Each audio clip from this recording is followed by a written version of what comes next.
নমস্কার, কেমন আছো তোমরা সবাই? আশা করছি সবাই খুব ভালো আছো, আমিও খুব ভালো আছি। আমি আজকে তোমাদের সামনে চলে এসেছি একটা রেসিপি নিয়ে।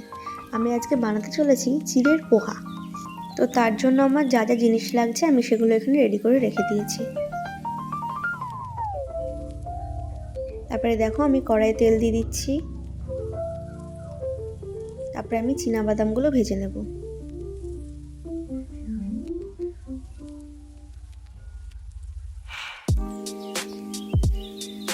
চীনাবাদামগুলো ভাজা হয়ে গেছে, কাজু কিশমিশগুলো ভেজে নেব। তারপরে এই ডিমটা আমি রেখে দিয়েছি, ডিমটাও ভেজে তুলে নেব।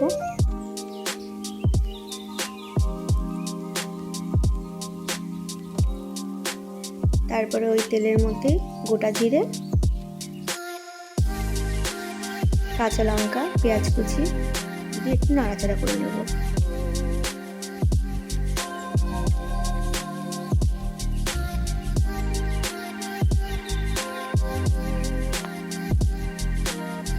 তারপরে আমি সবজিগুলো দিয়ে দেবো।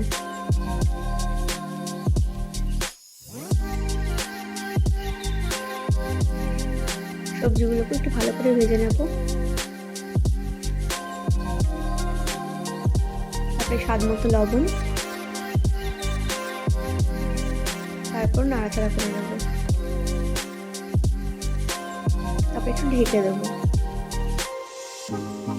তারপরে ঢাকনা তুলে নাড়াচাড়া করে আমরা এর মধ্যে টমেটো কুচি আর হলুদ দেবো।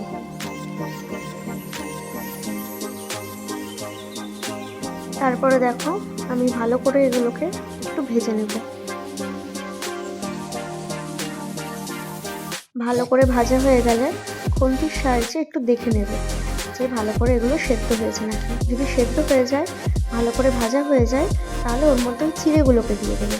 আর চিড়েগুলো কিন্তু অবশ্যই ধুয়ে তোমরা জল ঝরিয়ে শুকনো করে রেখে দেবে।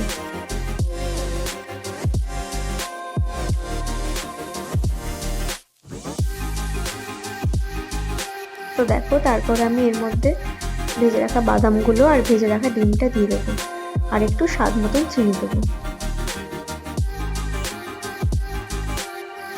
এগুলো দিয়েও ভালো করে নাড়াচাড়া করে নেবো।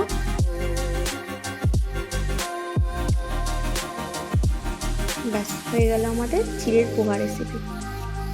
তোমাদের যদি ভালো লেগে থাকে তাহলে অবশ্যই এভাবে একদিন বানিয়ে খেও। তো আজকের ভিডিওটা এই পর্যন্তই, দেখা হচ্ছে আবার নেক্সট ভিডিওতে। ততক্ষণ তোমরা সবাই ভালো থেকো, টাটা।